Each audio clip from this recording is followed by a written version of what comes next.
Hey you all, I'm so sorry. I just want to let you all know that the first half of this episode, the focus on my camera is a little bit off. It clears up about halfway through, but I wanted to get you the full episode here. So here's the full episode, but keep in mind that camera's going to get better halfway through. Thank you all for tuning in. I hope you enjoy this episode with Primo.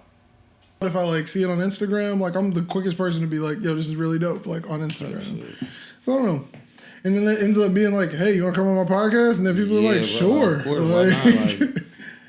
I'm like, you can watch the other episodes. All I do is pretty much just tell you how dope you are, and I want to hear your story. The crazy part is most people love to ask about themselves, bro, and just want to say that shit. Yeah, and I love asking questions. Like, What is up, and welcome to another episode of the Miseducation of Music. You are here with J-Treb as always, but today I got a special guest in the building, man. I have the artist, the rapper, man, the P to the R to the I, you know the M-O, man. We got Primo in the building today, man. Say what's up to the people. What's up, everybody?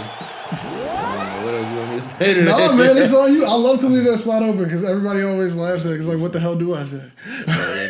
That's shit crazy as fuck, bro. I really don't know what the fuck to say.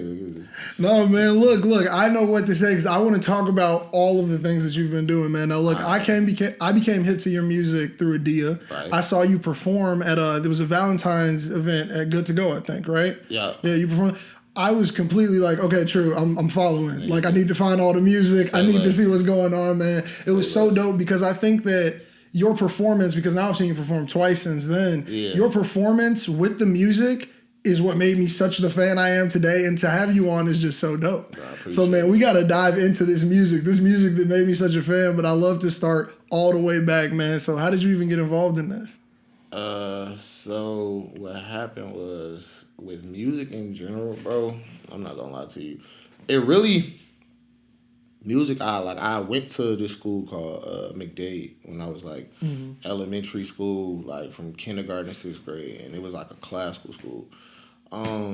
This lady by the name of Miss Pike, she was our music teacher, bro. It was one of the most stern people I ever met. You know, as a kid, bro, the one person yell at you fuck it, I hate him. Yeah, bro, and it's this is the person who's always gonna yell at me. I know every time I walk in here. Every time we come into class, bro, it's get in your seat right now. And then we ain't never had a day that started off chord progression. All right, bro, I don't know what the fuck that means, but that's realistically the first time I really got into music, but I wasn't rapping. I was singing, bro. Niggas in Oh, so you started off? Yeah, bro. Singing. I was in a fucking choir, bro. I used to be singing at Ford City Mall and shit, bro. Fucking Christmas carols and shit. Man, I sung in front of Richard Daley before this nigga got out of office, bro. Oh wow, man. Yeah, okay, so we got to talk about that a little bit. See, that's why I like to start with the background, Hall, man. Bro, that shit was wild. So that's a huge shift, I'd argue, from what you do now.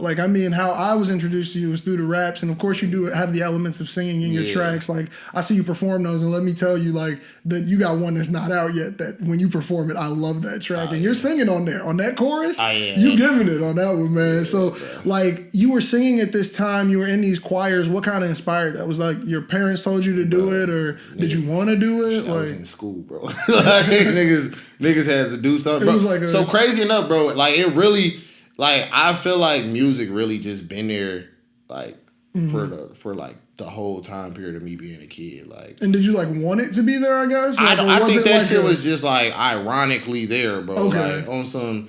Nigga, I don't know if you ever heard of Orbert Davis, bro. It was he a trumpet player, a big jazz trumpet player. Yeah. His daughter went to school with me, right? Mm-hmm. So he used to come in and he would teach us bells, the little chime bells things, and I was in that as well. So it's just everywhere, bro. You just go, a bunch of different shit. Don't nothing I picked up on and kept though. And were you doing other things at the time, sports, or was it just the music? So I sucked at the shit at the time, bro. Mm-hmm. I think I was playing basketball, but I was always an athletic person. I was always athletic, but I don't think I had that freak of nature type athletic ability. I don't know how to fuck shit. No, when I got to high school, that shit was I could go to the league off this shit, but at that age, when I was younger, it was on some. Bro, I'm really just doing this shit because, my dad wanted me to play basketball. We got to fill the time out. I'm in activities. Yeah, for real. And then I got to 7th and 8th grade, and I think that's really where shit, switched, the dynamic switched. started to play football in 7th grade. So that's where I think my love for that began. But and did the music get like put off to the side? It did, but at the same time, my actual writing began in 7th, 8th grade. Like, so off of my Esquire tape, I have the first track. It's called Miss Landon's Class. And which is a beautiful poem, by the way. Bro, it's literally like similar to the poem that I wrote then. Such a beautiful which is poem. The crazy part. I appreciate that, by the way, bro. But I had to write a poem like "Who Am I" or whatever. We had to write that in the class, and bro, I wrote some like, bro. First of all, I don't know where the shit came from, bro. I put pen to paper, bro, and literally was just like kept writing and that shit. Bro, I'm like, bro, this shit's coming out raw as fuck, bro. It's like, hold up, I might be literally able to do something. And then niggas had to read it in class, and next thing you know, everybody like, damn. Like, I was like, not like, damn, we're in for like fucking but like everybody's kind of like, okay, yeah, bro, they like, I see the potential. Yeah, like literally, like the teacher, oh my god, that's so good, no way, like it, bro.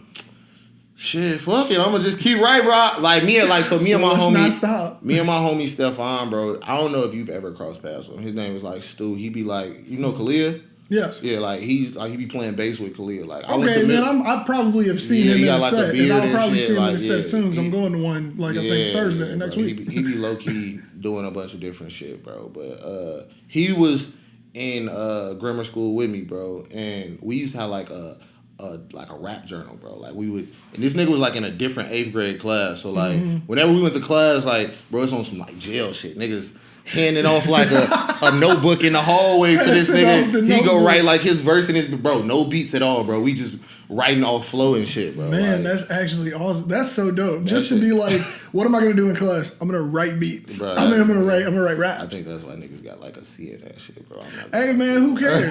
Who cares? Bro, that's not what we're doing anymore. Honestly, so you know. But look, man. So you're passing this rap journal back and forth. You have these like rhymes, essentially poems at this point. What was it like putting them to the beats? Because I know that's probably the hardest part, coming from the writing and then going into being a rapper. When did you make that change, and how hard was that? Like, where were the difficulties at?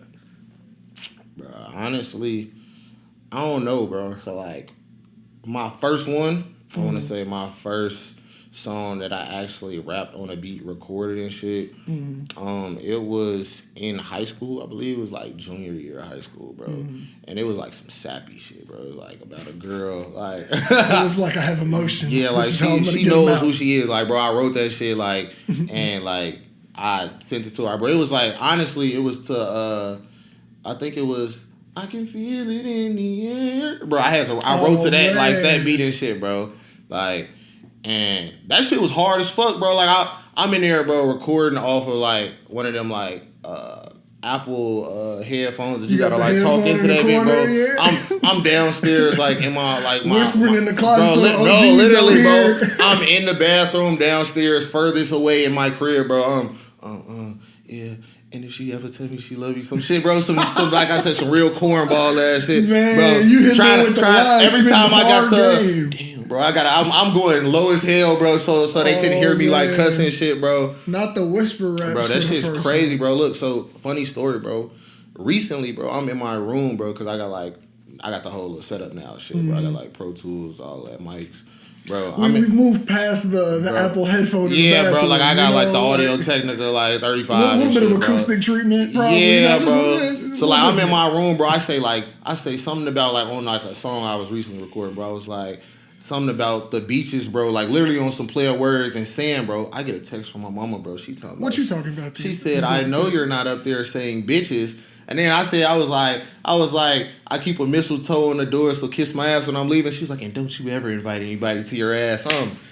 Bro, I text my sister, all right, bro, I gotta get the fuck out of here. Gotta move. Like, literally, bro, she down there, bro, she ain't even listening. Bro, that's the craziest part. I don't think she listens to my shit, bro. Oh, no, like, man, I feel that. I had to, when I was at the OG's crib, I used to, like, use their basement for so much content. Like, I overtook their entire basement. Literally. And, like, I would be shooting videos, and they would just, like, walk downstairs. And I'm just like... I don't like. Do you get that I'm trying to just look at them, bro? Something right here. Go into the fucking laundry room and shit. And it's like, are you? No one uses this space. Why are you? It's 2 a.m. Yeah. Go to sleep. Like, nah, yeah, I definitely. Bro, the crazy part, I relate to that shit because like during the pandemic and shit, like right before that too, Oh, man. bro. That's when I went back during the pandemic, and I was in the like, oh, basement for God. sure, bro. Like, Oh, man. Me and my homies, bro. Nothing to get your grind up like the OG's basement. No, Nothing. literally, bro. I think that's truly when I got like hella content out, honestly, bro. Like, Oh, yeah, no. Sometimes I'm like, I kind of just want to go back down there and write some scripts. Just go back down there, think of some new ideas. no, bro, that's the crazy part. Actually, I had to write a script down there too, bro. I was still in school, bro. Like I took like some type of like a film studies class, bro. I had to Man, so you just been doing everything. Okay, let's get back on track with this My story real bad. quick. No, you all good, man. The stories are what make the episode. Now, G, you were talking about just how you had this like rapping into the headphone moment, eventually leading to the new equipment. Okay. But like, what was the equipment and what was the setup at this time? Like, if you was making a Primo track, by the time you would become Primo, like, what was the setup looking like? Was it on a little computer? What was the... By the time I had become Primo. All right, so that was the first track. So first track I actually take serious about myself. Is damn near this song called About You, bro. And it's like an Alex Isley yeah, bro. It's like one of them takes. It's low key on SoundCloud, bro. Like a lot of people still love. It's low key got like hella like streams for what it was, bro. I posted that shit, bro. Like it was freshman year of college.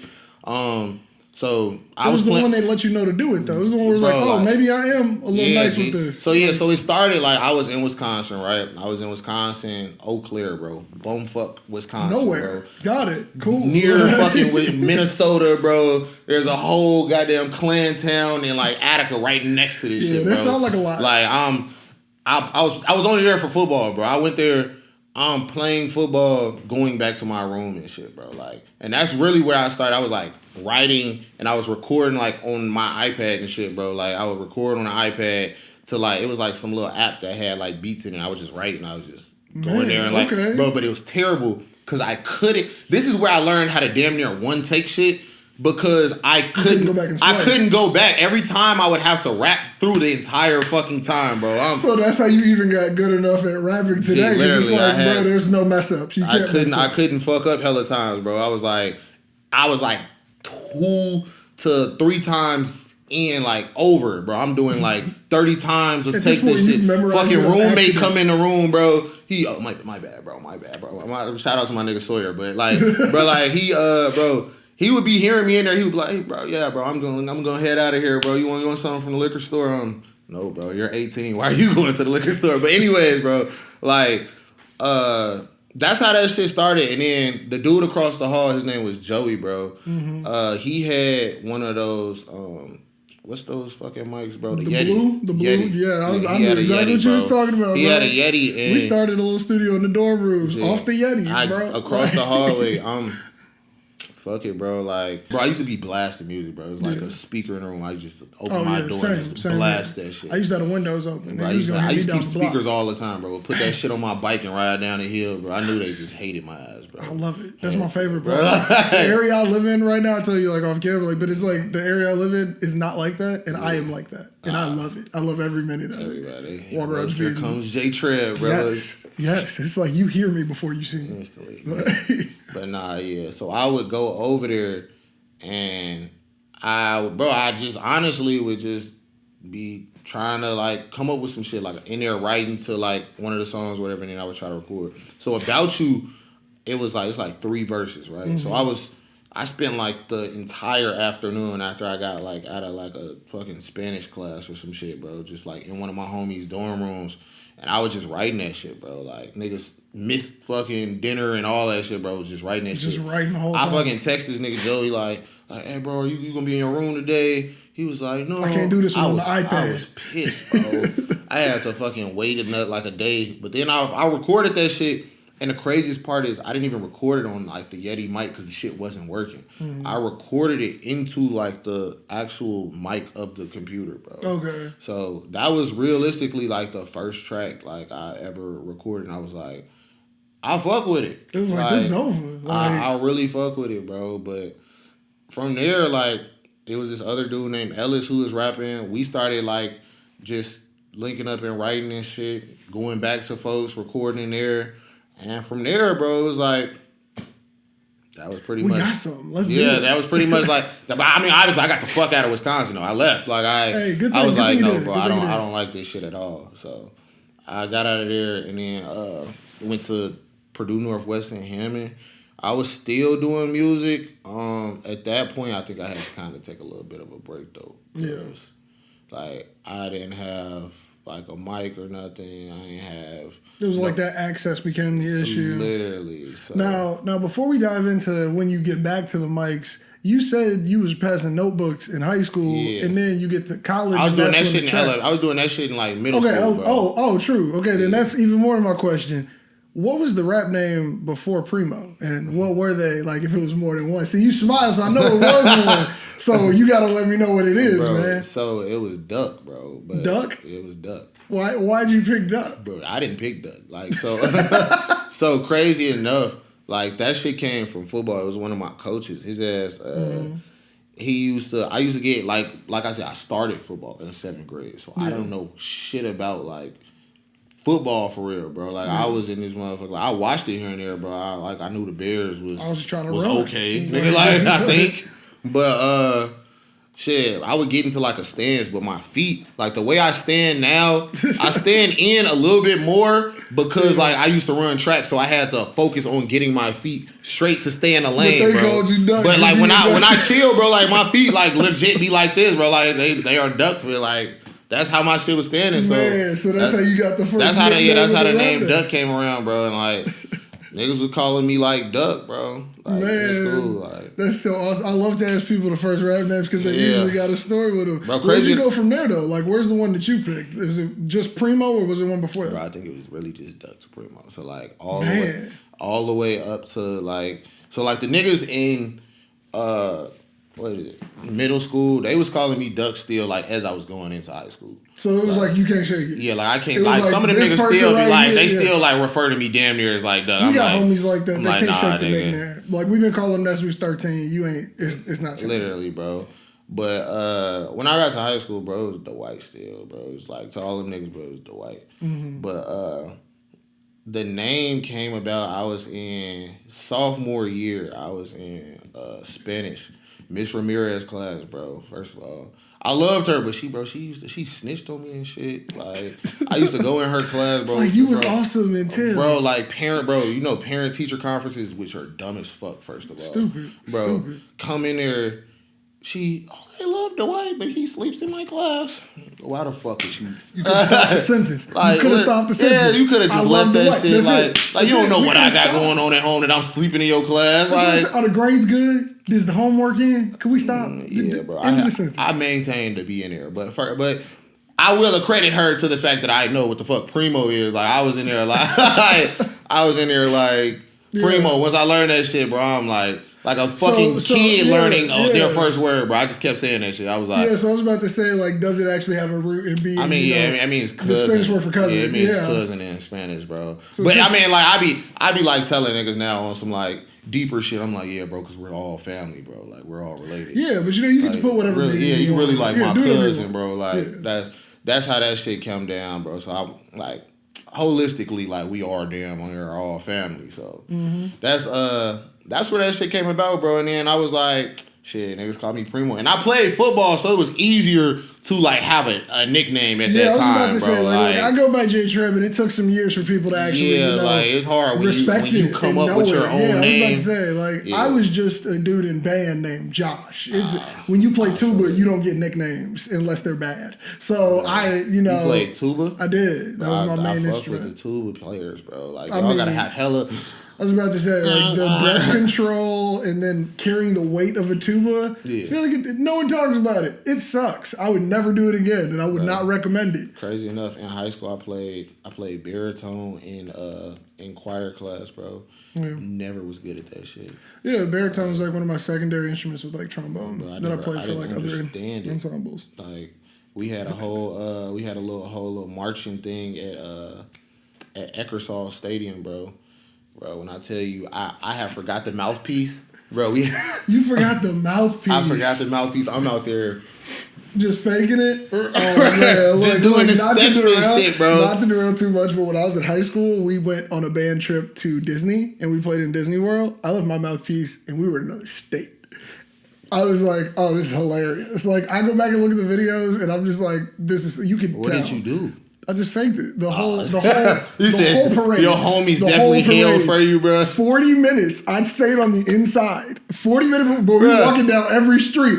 But how? The tube is so fucking big, bro. You literally just fake it. And when I go back and look at the videos, holding the breath look, if you look at the videos, you can tell I'm faking it. Bro, but did I think that it was good? Hell yeah. You gotta send me that shit. There's no way. That's on the actual DVD.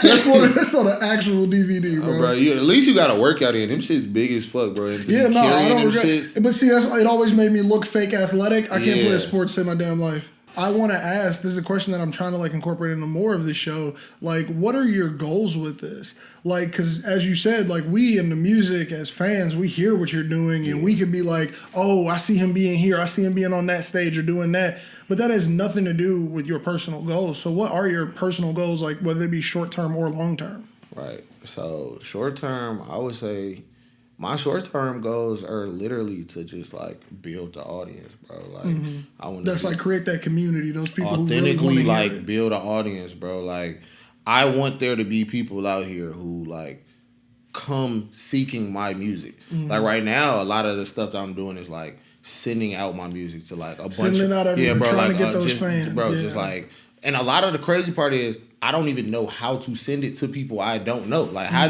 do I even find the community to send this shit to? You were explaining what everybody on YouTube hates, man. Bro, it's like, how do I even put this in front of the people who might like it? Bro, I be sending it to friends like, yeah, bro, share it if you want. Like, hey, if you like it, you know somebody who might like it, go ahead, pass it along. Like, for sure.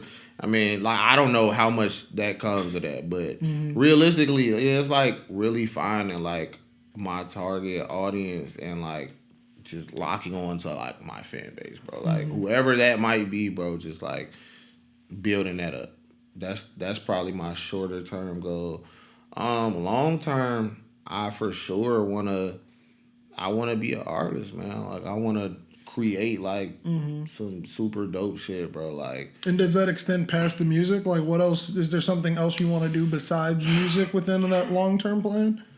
Really, bro. Like once I get my foot in that shit, bro, I'm not just dipping my big toe in that motherfucker. I'm jump straight in. I can't swim, but I'm definitely in there, bro. Like I'm definitely finna like in the arts with like just, bro, I'm gonna fuck around, paint some shit just for the hell of it, bro. I'll see if I can get that shit off. Just kind of using your the crazy part is I used to draw, bro. I was a fucking artist and shit. So like I'm not terrible at that shit. Like, but it's like those things you want to resurface. Yeah, so like that's what I'm saying. Like my full creative being, like once the music is like, all right, I fuck around, go down like a 3 stacks like type of path. Like I'm not gonna grab me a flute or nothing, bro. But you'd grab whatever would be the flute for you. Yeah, bro. Like I'm gonna get little on some shit that I really like. Well, I mean, Andre 3000 was also known for selling paintings online back in the day and like doing things like being like, I'm more than just the creative being of Outkast. I am also Andre. And I can create all of this and this and that. And like, so I feel like what you're saying is definitely really cool in the sense of getting to a level where you can take the art to other mediums. Literally, bro. That's ultimately what the goal is at the end. Bro, everything I do to just be tied in together, like on some, like this really just me. Like these are all like the thoughts and stuff that I have put into art. Like definitely, that's realistically like I whole time wanna like get into acting, bro. Like I wanna be able to get up and do, bro. One day I want to try to do like a comedy special, bro. Like just hop up there, bro. Like do some stand up, bro. Like let me at least do an open mic, bro. Like 5 minutes. Yeah, like 5 minutes, bro. I'm gonna write like a. I'm not gonna lie, that's sketch, secretly bro. on my bucket list. Where it's just like before I die, I'm doing 5 minutes somewhere. Yeah, bro. Give me a mic, give me a stage. I'm doing something. I don't give a fuck, bro. Like I don't know. You gonna go up there? You gonna go up there a little? You gonna go up there sober though? I'm not going up there sober at all. No, no. Mouth's gonna be running on my own. Not at all. Not at all. We are going up there heavily intoxicated. Yeah, just definitely. Hey man, it's either gonna go good or it's gonna go bad. You know, like fuck around, bring the bottle with me, bro. Just sit that shit right up there so they see I'm present with it, bro. So I'm saying it's like, hey, look, you know what you're about to get. Thanks for coming to my AA meeting, guys. Yeah, man. Look, I'm with it. Those are some awesome goals. Like, those are some very awesome long-term goals to set. And even using the music as a vehicle is so dope. Now, just to, change gears, pull it back a little bit, you have a new single out, man. Right. It's called Intrusive Thoughts. I love this song. I love your beat selection here. Can you kind of walk me through that process? Like, how do you make a Primo track? How was this track created from start to finish? Beat first, lyrics first, what was it? So, it was a beat first. It was my homie James Ross. Shout out. He's actually from Florida. If you heard Calvin Cambridge, yes. That's him as well. Man, okay. 6 Rings, that's him as well. I'm a fan. Yeah, like I'm a huge fan. Bro, Let me just say that. He's raw as fuck, bro. Like, and he makes music too, bro. Like, crazy part is like outside of Chicago, bro. I'll put you on, but put me some on. raw ass I love a playlist, bro. Some raw ass like artists, homies, and they don't even be like on some like I'm trying to like really promote my shit. They just doing it as they an just outlet. do that, For bro. them, I have a hobby. Bro, I have this nigga named Germ, bro. Germ, he go by Germ Alexander, bro. I'm on a couple of his shit too. I'll give you that shit, bro. He's raw as fuck, man. Bro. Like his ass stay out in the Bay right now, but. Yeah, so that one, my bad, I got off topic. No, you're fine. Like, you're fine. It's what this is for. Yeah, my bad. So that one came about.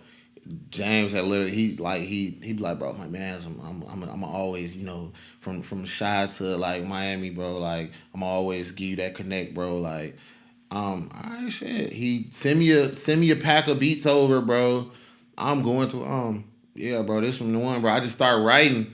So my friend, I had just played her a song over the phone, bro, and I was singing on it. And the crazy part is, a lot of people who do hear me sing, they be wanting to just hear me rap, bro. Mm-hmm. So like, I'm kind of like, damn, bro, like it's like you almost put me in like this box where it's like, I feel like I'm really trying to like build up. So like, when you hear me do this shit, it's not like outrageous or outlandish of me doing it for real. But she said that shit, and I ain't gonna lie, I took that shit to heart for a second, and that was like the first thing in my head. I was like, what the fuck was the first lyric on that shit? I say, she told me rappers can't really do different things. I'm struggling not to change my own hypocritical ways. Like, bro, that very first bar literally was like, this is straight from my head to the page. She said like she prefers when I rap. Like that's how that shit started. And then I just kind of like, when I was like, I'm trying not to change my own hypocritical ways, like I just started to really just dive into like intrusive thoughts of mine, bro. And then like I was thinking about like my sense of fashion, bro. Like how that came about. Like growing up, I used to be wearing like cousins and like god brothers like hand-me-downs and shit, bro. And they would have like some decent ass like hand-me-downs, bro. Like, but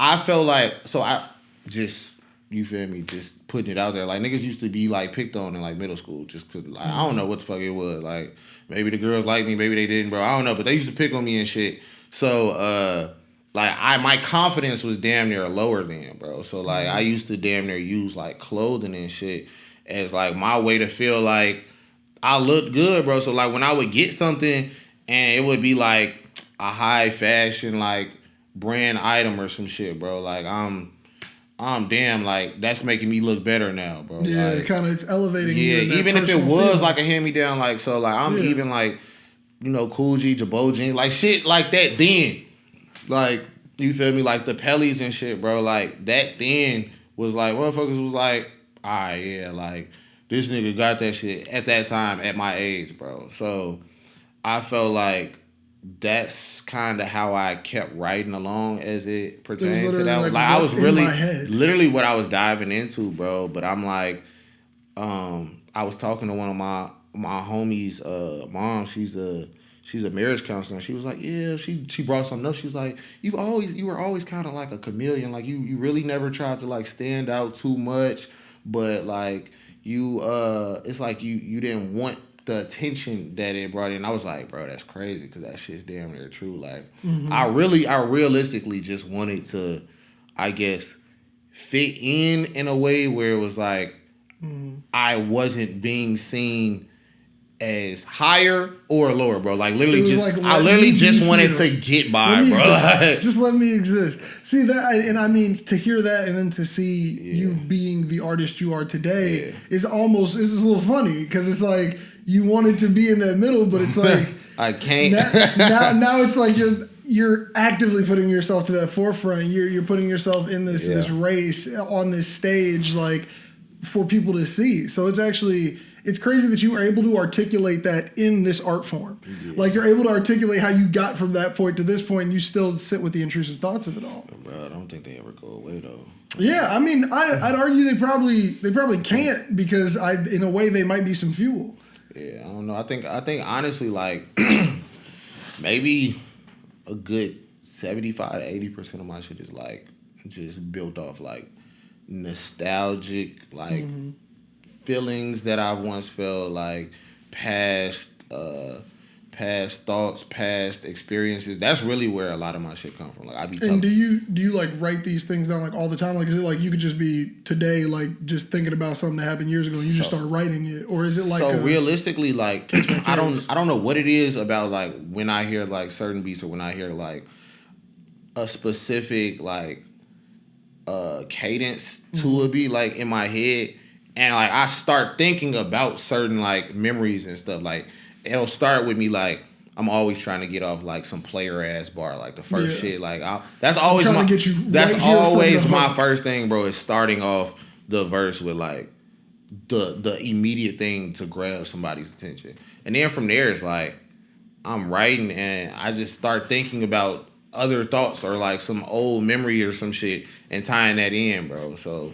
That's a lot of what Esquire is, bro. Honestly, Esquire is literally just like me talking about going from duck. Like I don't know if it's a whole story. Like I started off. I mean, like it plays out like this actual story. Like if you were to listen to the tracks, I feel like I understood the poem that leads into the rapper that gets all the way down. I believe it ends with like interlude. I believe. Yeah, like, the intermission. Intermission. I'm sorry, but like once you get down to there, it's just like. Oh shit! Like I feel like I just got a comprehensive picture. Yeah. Like, so then there's that basketball game in there, bro. Where obviously I sucked at basketball then, but I'm like Primo, like you coming in the second half, bro, and like there's that switch in the song. And it's like halftime. Fuck around, met you the mastermind. Like bro, literally there was that switch in the intermission. That's how I wanted it, bro. Like I wanted on some like I wanted to like this is me leaving all of my past, all of my like. Beginnings right there, and it's like come with me on this journey like to now, the future. Now it's Primo, bro. Like you finna that's hear awesome. this shit. Like so, that's how really my whole writing process comes about as it relates to just like my thoughts and using like old memories to like fuel a lot of it, bro. Awesome. Like, I mean, I can only do so much with like. What I don't know in the future, bro. Like, I could manifest some shit, but it's so much fun to tell stories from, like, shit that you've already experienced. So. Yeah. So you're talking about how you use this nostalgia to kind of fuel your writing, and you kind of use, like, the ideas of what you're doing right now. Mm-hmm. Now, the question I ask everybody who comes on the show is, what do you do to keep up with your mental? Like, how do you make sure you're ready to create in those moments? Or, like, ready to, like, not repeat a story the same way or maybe add a new perspective? Like, how do you make sure you're ready for that when you sit down to write? Like, do you have to take time outside of the writing and the music? I think I have been recently doing that. I think that's been an area where I've been actively working to make sure that I'm creating new experiences. Cause obviously I have the past experiences, but if I don't create an experience that's new, I can't have an experience. Yeah, if you're not living life, what can I rap about? In the past, bro. Like, okay. literally a minute that you're ago gonna us be talking about nostalgic some about. shit could have been like some nostalgic shit, bro. Like, so I realistically just been making sure that's why I've been low key outside a lot recently, bro. I've been doing a bunch of different things, making sure like I'm still living a life in which I have stuff that I not only want to do, but stuff that's worth talking about, like stuff that's worth like, being able to tell somebody about. Like, I can't just sit up and go in and be like, yeah, nigga, I was in my room watching Friends again, bro. Like, nigga, like watching Friends again, bro. Like I gotta really do some shit. Like, so yeah. I feel like if a rapper's in the studio, all we're gonna hear about is the studio. Yeah. So it's like once you go outside, you can figure out those things to make people relate to your music even. Because if you're not outside, I'd argue you won't even know what people like. Like, you won't even know what people are talking about. And then it's like, how do you keep your music relevant? How do you find those fans if you're not outside figuring out what they might like? Bro, literally. And that's what I'm just starting to like come to terms with, bro. I always wanted like that. Fuck, I could stay in the house and I'm gonna give like, that's the SoundCloud shit. Like, I'm just put this shit out, bro. It's like, I can give you 100 tracks a day. Whoever the fuck's gonna like come find me is gonna find me. But it's like now it's like with that lane kind of like, it's not dead, but it's like everybody's like back outside, bro. Like, everybody is like, with the streaming platforms, it's harder to like get a gauge on for real like who the audience is or how many people you need so much data to find those things out. And then you got the people who don't have streaming platforms and they listen to certain shit only if somebody sends it to them or if it's coming across on like fucking on their radio or some shit, bro. Yeah. Like, so, and then you got to figure out, but it's like, oh, they're on TikTok, but then how do I put it on TikTok and then get you to go download it? How do I get that? How do I get you to go to another like, app? Like, for sure, like, it's a whole little process. It is, man. That's the difficulty of being a creator out here. But I mean, like, it's the woes that we almost like get involved with just for the game. Like, man, I'm all for it though. Like, bro, I'm really trying to counteract like my own thought process that like I'm too old for this shit, bro. Like I want to do it.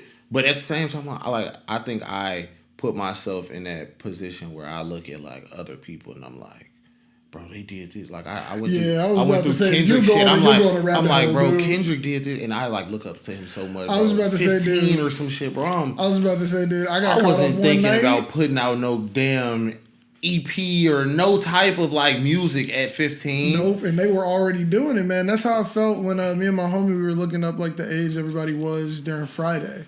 And it's like, don't do it. Because it'll just make you, if you're in your 20s right now, don't do it. Just like, don't. Like, it's not worth it. Literally. They were very young. They executed a dream properly.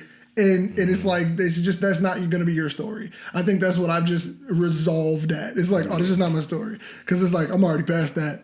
Like, you telling me Nia Long was how old when they did this? How old was she? She was like 24.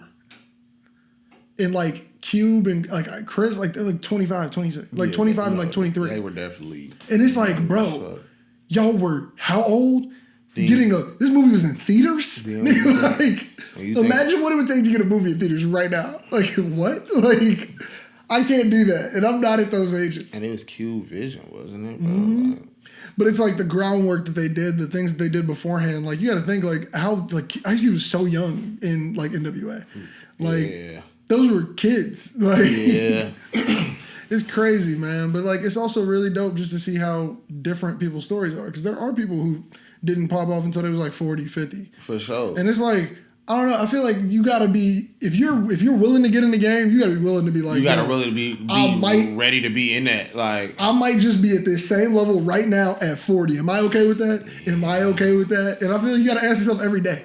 I don't know, but if you're still in the same place at 40, are you really doing what you're supposed to be doing? Have you changed it up? Yeah, have you really done?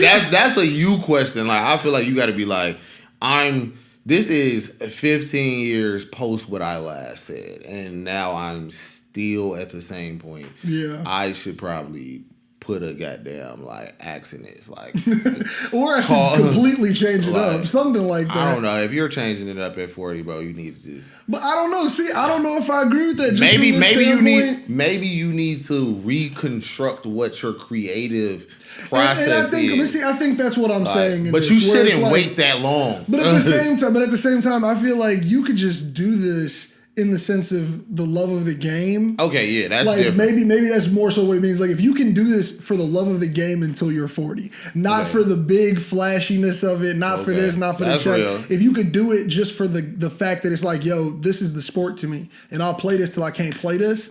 I feel like then that's when you know you're ready to enter this. I think about, and you already are restructuring. You should probably have done it before. Yeah, no, but I think I see what you're saying. But at the same time, bro, I feel like if you're a player at the same time, you should value your art almost, or your craft almost, to the point where you're like, this does have a value.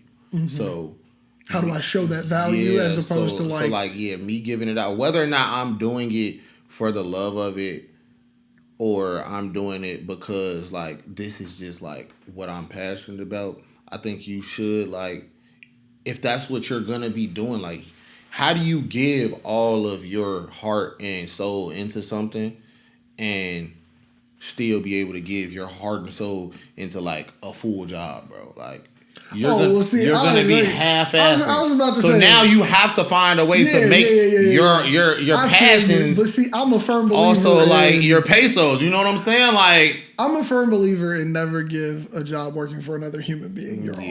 I am a firm. Like, I would go on record and say that I don't think you should ever give your heart, soul, blood, sweat, or tears to a job that you have no true stake in. But you giving that time to them is time, yes. Now, time you can't get back. That's the reality of it, and that's the part that I feel is difficult. But like, bro, niggas are working 9 to 5, but when it comes to like actually transitioning, if you do want the career from it, like, yes, you do need the passion to be the pesos. Literally. You need to have the conversion so that your heart and soul is not wasted, and your heart and soul can correlate to your time. Okay. But like, I'm a firm believer in you should never be going like, I need to give 50 and 50 or 100 and 100. No. Give it 70% to what you love and give 30% to whatever the fuck pays the bills. That's exactly why I feel like whatever it is that's your passion should be your job, bro. Like, that should be, and it shouldn't look like a job for you. Like, it should be whatever you tailor it to be. But it should also be able to bring you some type of at least living funds, bro. Yeah. Like being able to like survive in a comfortable-esque way. It doesn't have. It can have some struggle. Yeah, like it got like a little sprinkle of struggle in it, but not for real. Like it's like I'm behind a couple checks. Like I don't want to be like that, bro. But I feel that. I feel like that's definitely something that as I'm getting older inside of this, I'm noticing with artists around me, where it's like you see people who may be hesitating on the next step, or people who may be hesitant to be like, well, hold up, I just dropped that last one and we didn't really do what I thought we was going to do. So it's like, I don't know, finding that line definitely has to be personal of when it's like, we either need to put more into it or we need to regress from it, and it's like, okay, this is just a hobby. Like how you said, you got some friends who are just doing this as a hobby. Bro, like, they ain't doing this for their main check. They like, it's like this might only be they 30%. Imagine if they was going 100. Yeah, like, shout out my home Germ and Jai, bro. Like literally, just raw as fuck, bro. Like, that's what's up. Hey man, now look, I want to thank you so much for coming on. And before we get out of here, what do you have to promote, man? You said you got a single coming up, man. Tell us a little bit about that one, because I think this is one I didn't heard already. Yeah, so I'm a little bit excited. This one a little bit different for me. So it's like a house-esque. It's a K-Tronada type. Yes, like, very K-Tronada. It's definitely K-Tronada, and that's where the name comes from. So it's like 99 to nada. Like they play on like 99 to 0, but like that's the nada is for K-Tronada, bro. But yeah, that's in the works. It should be out before summer. Going into fall, maybe. That's what I'm saying. I want it played in like some clubs. Like it's got that like that house feel. It's got like play this outside. Yeah, play this on the beach. Bounce to it. Yeah, for sure, bro. Like I'm excited to like let everybody hear it. Like, it might be it's not one of my favorites, but it's one of the most sought out as it's been, like, from people hearing it and being like, oh no, yeah, this is the one. What that one at, bro? This one is the one. Yeah, it's like, hey, bro, we need that one on streaming right now. So yeah, I'm definitely. So it's got good response. I'm definitely excited to let more people outside of like just friends and close constituents like hear it and shit. Nice, man. Hey, look, we are going to be on the lookout for that one, man. Now, every single episode, I love to end it with a track from the artist. You want to give them a track? If you send that one to me, we can give them a little clip, a little unreleased clip of that 99 to Nada if you okay with it, or we could go with something on streaming. Shit. We can give them intrusive thoughts. Bro, you could give them some new shit, bro. I got some shit in my phone, bro, honestly. But we could get we can do an unreleased that'll never drop too. I've had people do those on the We could for sure get some of the 99 and Nada. Okay, hey, look, thank you so much, Primo, for coming on the show, man. Y'all are hearing that 99 to Nada play in the background as we are going out, man. Make sure you're playing this podcast for everybody. Play for your mama, your daddy, your sister, your baby sister, your babysitter. Play it for your dog, your cat, your fish. Play it for your house while it's settling. Put it in your pocket and just have it playing while you at work, bro. You ain't gotta have the volume on. Give me the stream, man. Just give me the stream. And tune in next week for another episode of the Miseducation of Music. Deuces. 10. I heard you bust it like a 9 with your friends. Y'all 8 at 7 in the 6 again. 5 outside the club trying to find out what the music for. 3 more hours left until you. I wanna be with you.